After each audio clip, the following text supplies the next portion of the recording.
Greetings, ladies and gentlemen. This is Stan Houston with the program Interesting Ideas, coming your way whenever we can do it. Usually 3 to 4 times a week, but sometimes we'll try and do more, and sometimes we'll land up with less, and sometimes we'll just make a mess. But we are here because we value a conversation, and we want to use the modern media in a way that helps you live a better life starting now.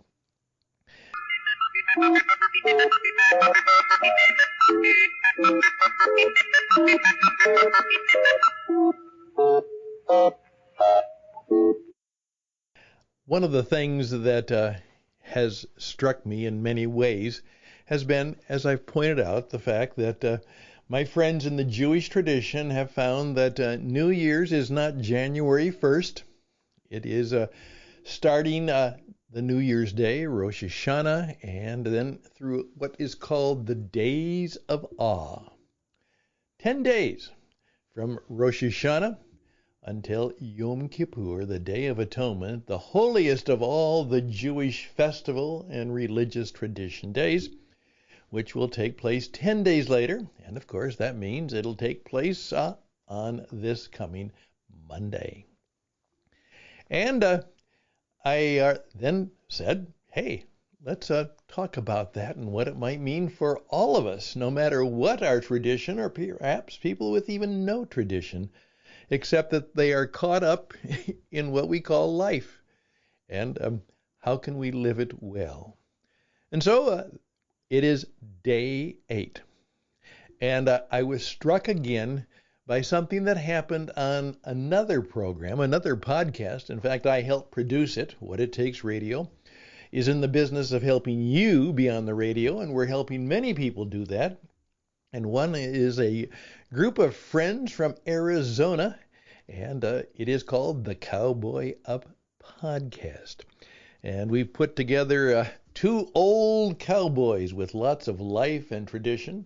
One is named Alan Day, and he's the younger brother of the Supreme Court Justice Sandra Day O'Connor, who wrote about the fact that she grew up on a ranch in southern Arizona. And Alan has been a rancher and a horseman and a horse lover and an entrepreneur all his life.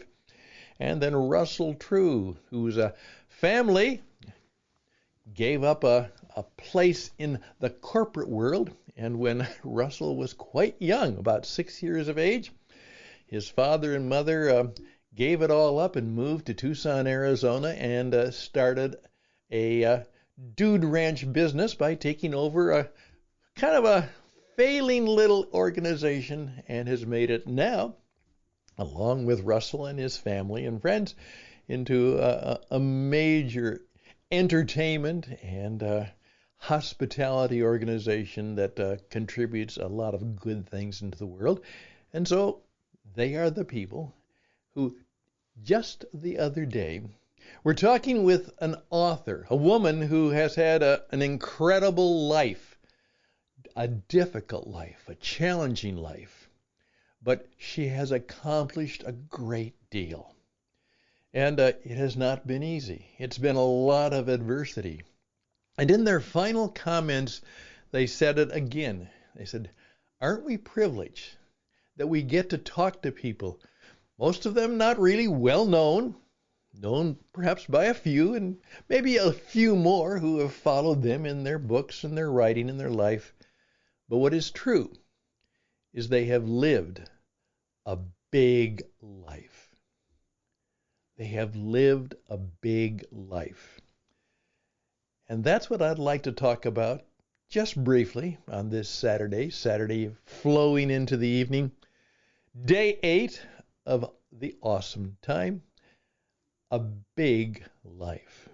Well, that's the story behind the program, so I better get it going, and it begins right now. Day by day, day by day, oh dear Lord, 3 things I pray: to see thee more clearly, love thee more dearly, follow thee more deeply. I guess the reason that struck me is because I've been involved in a lot of things, ups and downs. I've had a lot of experiences around the world, and I've had a number of very successful things happen, and I've had a number of very difficult, bad things happen. I mean, some real adversity. I mean, my life could in many ways be the agony and the ecstasy, but I've had a good life, and so far, so good. Health and wealth, well, health is good, wealth so-so. I've never made a whole lot of money, but I've had a whole lot of experiences and a whole lot of friends. And I'm hoping that to use the expression which most of us use at some time, we'd like to finish well. That's right, we'd like to finish well. And so when my friends once again mentioned that term, a big life, I wasn't able to come up with a lot of descriptions, but I just wanted to share that aspiration with you. What does it mean to live a big life? What goes into that? And I think that's very much what the Days of Awe is all about. That it is to do something that causes an awe in our life. Something that will give us a sense of wonder in our life.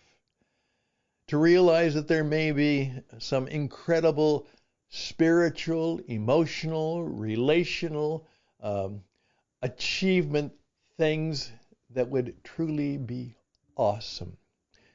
That we could have a life that was way above and beyond the ordinary. And most people live lives that are not ordinary. Some people live, unfortunately, lives that are very tragic and self-destructive. And many people live lives where there's great achievement and great accomplishment. But most of us are somewhere in the middle, and we're trying to seek, as perhaps we get older, like I am, to say, how should we live now?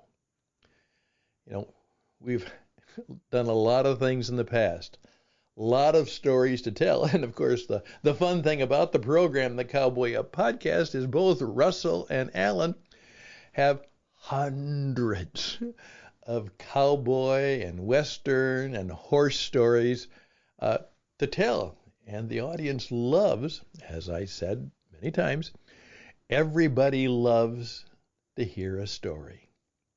And you know why? Because everybody has a story. And the best question you can ask somebody is, hey, it's good to meet you.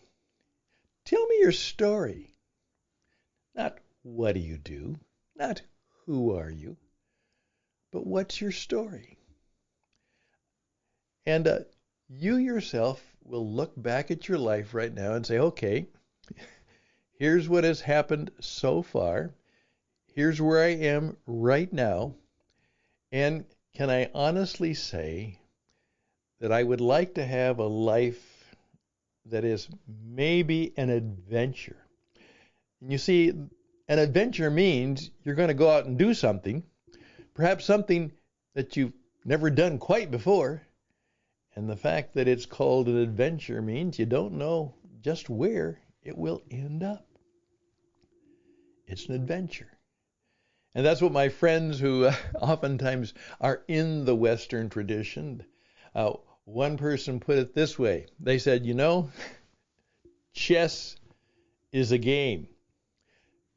Tennis is a sport. Basketball is a sport. But riding a horse is an adventure.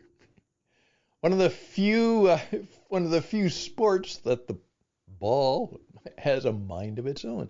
You never know quite how it's going to go. And you kind of have to figure it out as you go. Our life may be an adventure. And perhaps we are even called in the midst of even the insecurity that we have, and hopefully also perhaps enjoying some of the security that we have if we've been fortunate, to do something new in our old age, in our old world, in our old experience. Someone challenged me and said, well, I think I just want to get better at who I am and what I've done. I really want to get good at it, much better. And I challenged him and simply said, well, that's good, but maybe you should do something new, something you haven't done before. See what happens. I remember one of the women that I was very much involved in when I was doing a lot more of my business performance coaching. And she was involved in the insurance business and had been involved in the insurance business for a number of years, both as a person who sells, manages, and of course, simply puts some of the business work together. She was good at what she did. She worked hard at what she did. She did it well, though she did share with me that she was a little bit tired of it as she kind of approached her retirement age. And so she asked me to kind of help her figure out a little bit about what she should do. I'm a coach. Okay, coach, you've helped me be good at my business, so why don't you try and help me be a little bit better in terms of the new life that I'm trying to construct, because, I don't want to do insurance anymore. Been there, done that, maybe even a little bit tired of that. Certainly bored from that, so I need something new. And I gave her a variety of ways she could explore that. And eventually she found herself taking a volunteer position in a children's home ministry environment, taking care of children who were at risk, at need, and got it very much involved in that. Well, she turned out to be very good at that the organization then came to her and said, well, we'd like you to not be a volunteer anymore. And she said, why? What? She said, we'd like you to be the leader. Could you think about unretiring, failing at retirement, and perhaps going back to work and helping give leadership to the organization? And she called me up and said, Stan, what do you think? And I said, you know what I think. And she said, yes, I do know what you think. Thanks. And she took the position. I had a visit with her, sometime later, and I just simply asked her how it was going. And she said, Stan, well, I have only one regret. And I said, well, what's that? That I didn't do this 30 years ago. That I didn't do this 30 years ago. See, what she was about was finding that life could be bigger. And so what I'm going to challenge you to do is to just consider that there are people, and right now, many of you are coming to think about people who you could say, yeah, they've lived a big life. They've lived a big life. And a lot of that big life was not because they were rich, powerful, and famous. It's because of how resilient they were, and how strong they were, and how bold they were, and how brave they were, and how they overcame things and came out head and shoulders above so many people when they had head and shoulders difficulties. They had a big life. So that's it for this evening. I just challenge you right now, during these days of awe. Are you living a big life? Would you like to?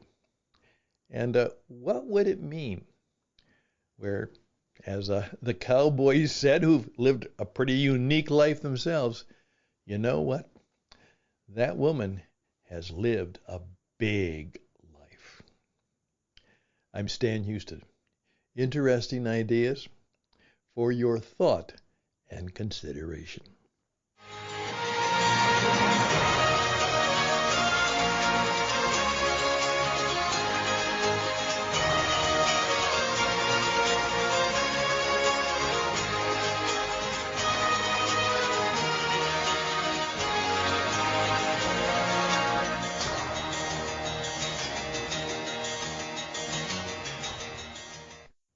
Thank you for your time. I think I'll be around tomorrow. Sunday is obviously my day of rest, reflection, relaxation, and worship. But I think I might take a little time in the afternoon to talk about another B word that might help us be a little bit more awesome and then prepare us for the final word on Yom Kippur Day. The day of reflection, the day of forgiveness, the day of atonement, the day for being sorry, but also being strong in your resolve to live a better life, starting now. StanHouston@gmail.com. StanHouston@gmail.com. There's a good chance that I can help you in a variety of ways, being a coach, being a broadcaster, being a Jesus broadcaster, if that is your inclination. I can certainly help you learn how to be a coach and a mentor to others. And I know a number of people who, whatever your issue might be, they're there and they can help you recover, renew, restore, and get going on a bigger life. Best and blessings to you, because you will need it if you want to live bigger.